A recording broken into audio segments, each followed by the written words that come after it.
Student, I am Shiva Gautam और आज का जो वीडियो सेशन हमारा बेस्ड होगा पाइथन रोड मैप पे। ओके, तो रोड मैप में हम डिस्कस करने वाले हैं कि पाइथन के अंदर हम क्या क्या सीखना चाहिए, किस तरीके से हमारा पाइथन सीखने का पैटर्न होना चाहिए। ठीक है, पाइथन के बेसिक टॉपिक्स क्या होने चाहिए, पाइथन के एडवांस टॉपिक क्या होना चाहिए। ठीक है, डेटा स्ट्रक्चर एंड एल्गोरिथम्स में आपको पाइथन में क्या क्या सीखना चाहिए।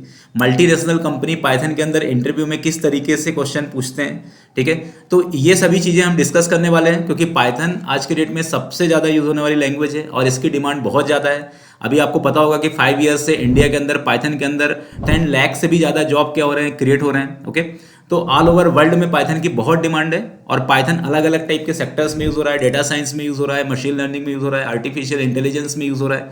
ठीक है, पाइथन से हम वेब डेवलपमेंट भी कर सकते हैं, पाइथन से हम गेम भी बना सकते हैं। तो पाइथन जो है वो आईटी के सभी एरिया में वर्क कर रहा है। तो सबसे पहले यदि आपको पाइथन सीखना है, इनिशियल स्टार्ट करना है, तो सबसे पहले इसके लिए कोई आपको बेसिक सीखने की जरूरत नहीं है कि आपको C++ लैंग्वेज सीखना हो। डायरेक्ट भी आप पाइथन सीख सकते हो। आपकी प्राइमरी लैंग्वेज, आपकी फर्स्ट लैंग्वेज भी पाइथन हो सकती है।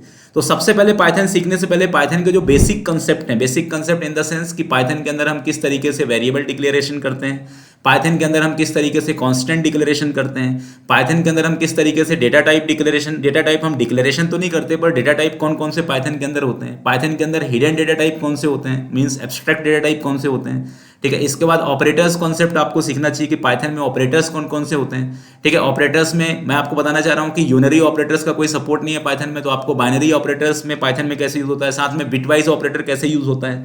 ठीक है, साथ में अर्थमेटिक ऑपरेटर्स, कंडीशनल ऑपरेटर, मतलब ऑपरेटर्स को आपको बहुत डेप्थ में पढ़ना है। ठीक है, साथ में टर्नरी ऑपरेटर्स पाइथन में कैसे यूज होता है ये भी आपको सीखना होगा। ठीक है, तो ये पाइथन का एक बेसिक रोड मैप है। इसके बाद हम बात करते हैं conditional statement, if else statement किस तरीके से हमें सीखना है, ये भी हम पाइथन के कंटेंट में इंप्लीमेंट करेंगे।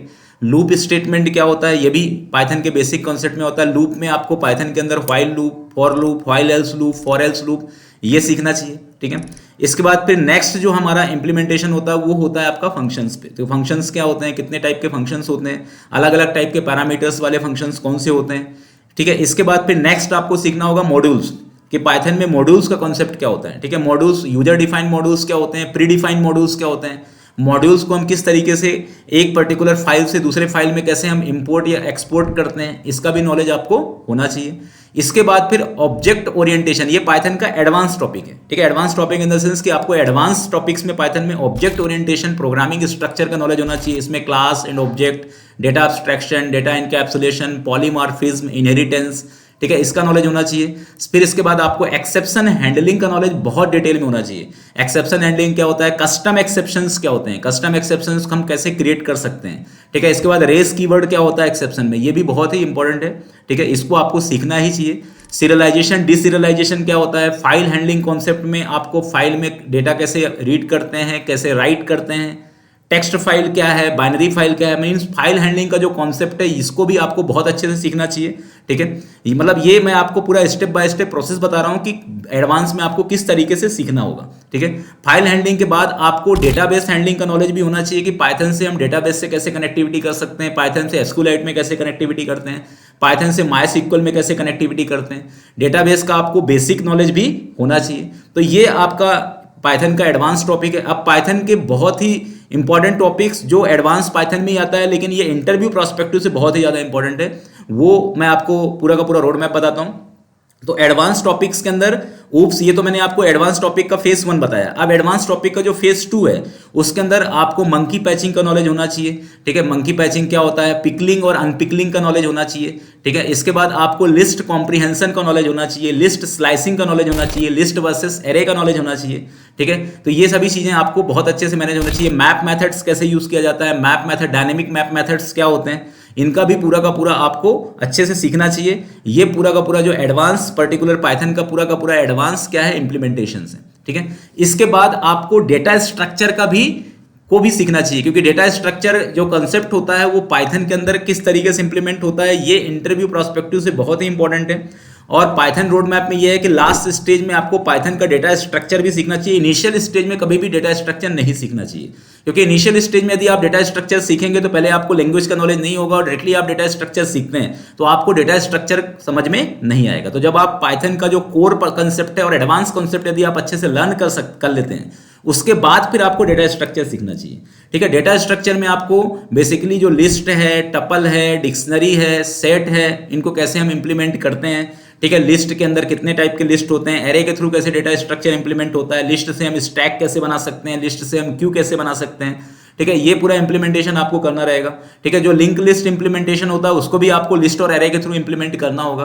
साथ में फिर आपको ट्री को कैसे इंप्लीमेंट करते हैं डेटा स्ट्रक्चर में। ठीक है, ग्राफ कैसे इंप्लीमेंट करते हैं पाइथन के थ्रू डेटा स्ट्रक्चर के अंदर। ठीक है, मेमोरी मैनेजमेंट किस तरीके से पाइथन के अंदर होता है। ठीक है, हीप मेमोरी क्या होती है पाइथन के अंदर, स्टैक मेमोरी का इंप्लीमेंटेशन किस तरीके से हम कर सकते हैं। ठीक है, गार्बेज कलेक्टर कैसे इसमें काम करता है। तो मेमोरी मैनेजमेंट का भी पूरा का पूरा आपको नॉलेज होना चाहिए, क्योंकि बहुत सारी कंपनियां मेमोरी मैनेजमेंट के बेसिस पे भी बहुत सारे क्वेश्चंस आपसे पूछते हैं। तो ये पूरा का पूरा जो आपका पाथ है डेटा स्ट्रक्चर का, कि डेटा स्ट्रक्चर का बेसिक डेटा स्ट्रक्चर से लेकर के आपको एडवांस डेटा स्ट्रक्चर तक सीखना चाहिए। तो ये जो रोड मैप मैंने आपको बताया कि बेसिक पाइथन, इसके बाद एडवांस पाइथन, इसके बाद most advance topics for interview preparations, ये आपको पूरा स्टेप बाय स्टेप सीखना होगा।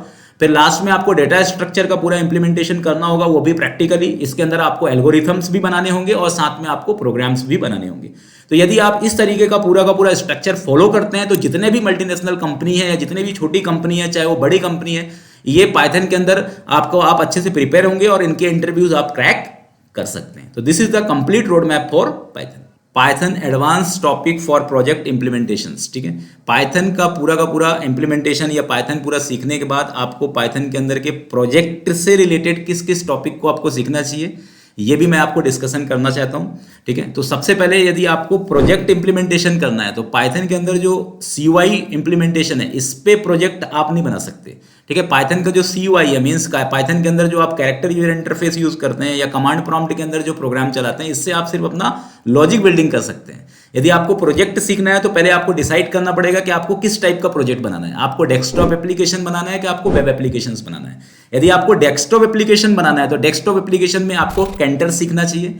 कैंटर एक्चुअली पाइथन का ये GUI टूल है, इसके अंदर आप डेस्कटॉप के कोई भी सॉफ्टवेयर बना सकते हैं। ठीक है, साथ में आप इसके अंदर जैसे आपको कोई बिलिंग सिस्टम का सॉफ्टवेयर बनाना है, वो भी आप कैंटर के थ्रू बना सकते हैं। ठीक है, कैंटर के अंदर जितने भी GUI कंपोनेंट है उसको आपको पहले लर्न करना चाहिए, सीखना चाहिए। साथ में डेटाबेस कनेक्टिविटी हम कैंटर से कैसे करते हैं, कैंटर के अंदर कितने कंपोनेंट होते हैं, कैंटर के अंदर कंटेनर्स कैसे काम करता है, इसमें इवेंट हैंडलिंग कैसे होता है।